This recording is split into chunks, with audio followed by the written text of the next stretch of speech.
One day, an ascetic in the forest caught a young woman who had been running away and forced her down. Later, the ascetic, in an odd manner, touched her body and said that what he could not do in his last life, he would certainly do in this life. The ascetic had been meditating in the forest for a long time, in a place where no one passed. His face was always calm and solemn, but his eyes held a restless, unfulfilled longing. Now, however, the ascetic's patience broke. One evening, the rustling of leaves broke his meditation and he heard, "Is someone there? Help me, please. My foot is injured." The ascetic opened his eyes and saw a young woman approaching, her clothes dirty, her face full of fatigue. At the sight of the woman, the ascetic's eyes brightened, as if a partridge had fallen into a blind man's hands. The woman came limping toward him. Quickly, the ascetic rose, guided her, and sat her down beneath a tree, then asked, "What happened to you? How did you get hurt?" In a pained voice, the woman explained that she had been passing through the forest when her foot caught on a thorn, and now she could not walk. The ascetic smiled faintly at her injured foot, went toward his hut, and returned with some herbs. Because he lived in the forest, he knew a great deal about medicinal plants.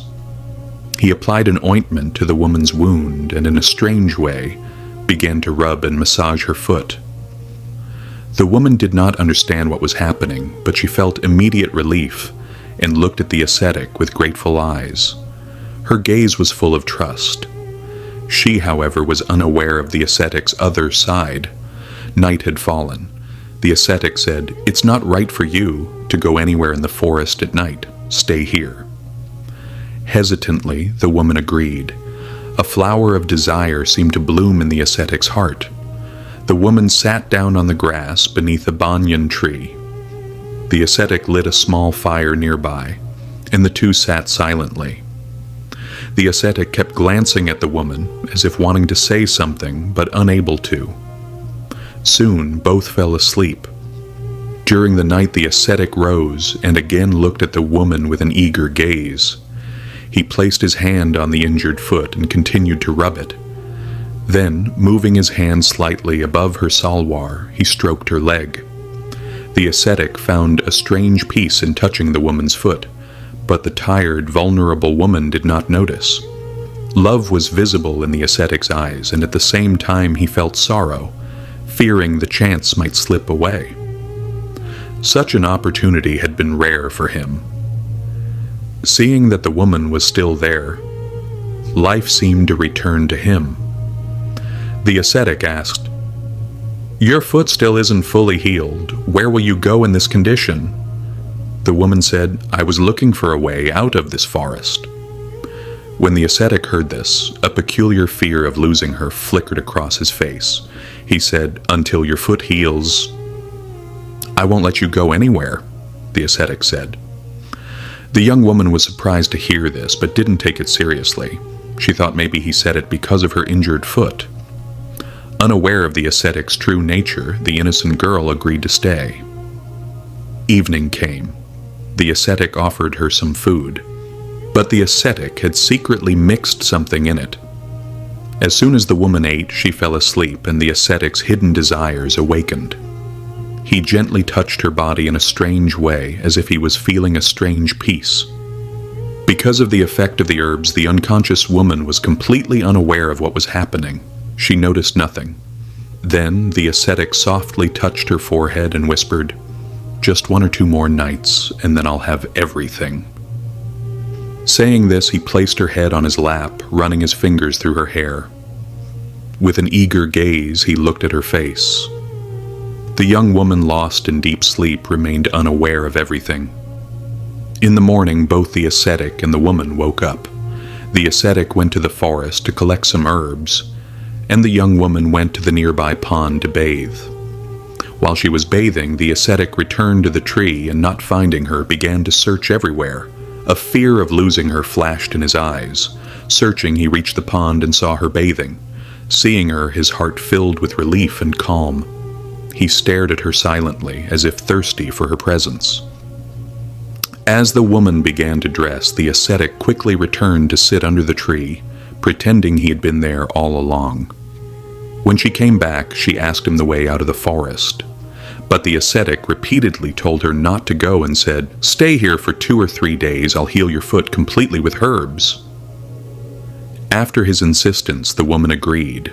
Then the ascetic applied ointment to her foot and gently rubbed it, looking at her face attentively. The woman found all of this strange and pulled her foot away. Evening came again, and the ascetic and the young woman sat down to eat. The woman said, "Sadhuji, bring me some water, I'm thirsty." When the ascetic went to the pond to get water, some monkeys came and took away her food. The ascetic returned with the water, and the woman told him that she had already eaten. She drank the water and lay down on the grass. The ascetic saw that she'd fallen asleep. He sat beside her, quietly watching over her. He placed her head gently on his lap, making sure she was safe and comfortable. Her heartbeat was fast at first, then her breathing slowly became calm. The ascetic ensured her warmth and comfort, and the night was peaceful, with both feeling safe and quiet. In the morning, the ascetic and the young woman sat face to face in the forest. The ascetic tried to convince her and keep her distracted, but the woman understood his words and no longer wanted to fall into any trap. Suddenly, the woman rose quickly and ran deeper into the forest. The ascetic followed slowly, taking his time.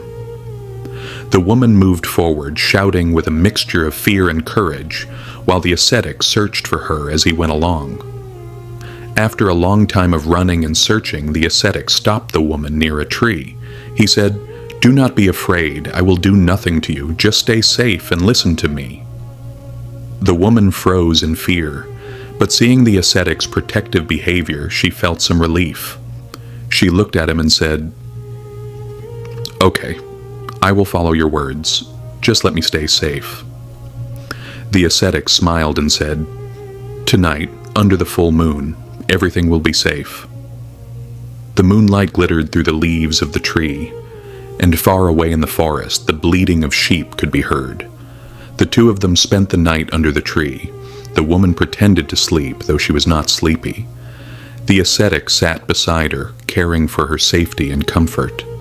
The night was silent, and a gentle breeze created a mysterious and peaceful atmosphere in the forest. Gradually, both the ascetic and the woman began to feel calm and safe in the forest night.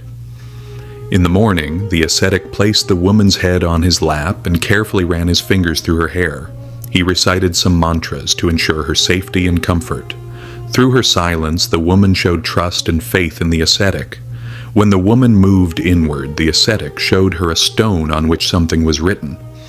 As she touched the stone, a strange light appeared and some old scenes floated before her eyes.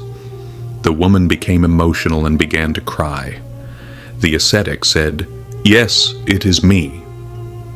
I have been waiting for you since your last life." Now memories from her past life returned to the woman, and she approached the ascetic, crying emotionally.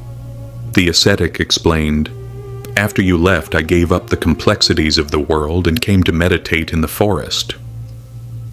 One day, I had a dream where I saw that you would come to this forest. Your meditation would not fail, and you would find your old spiritual companion again."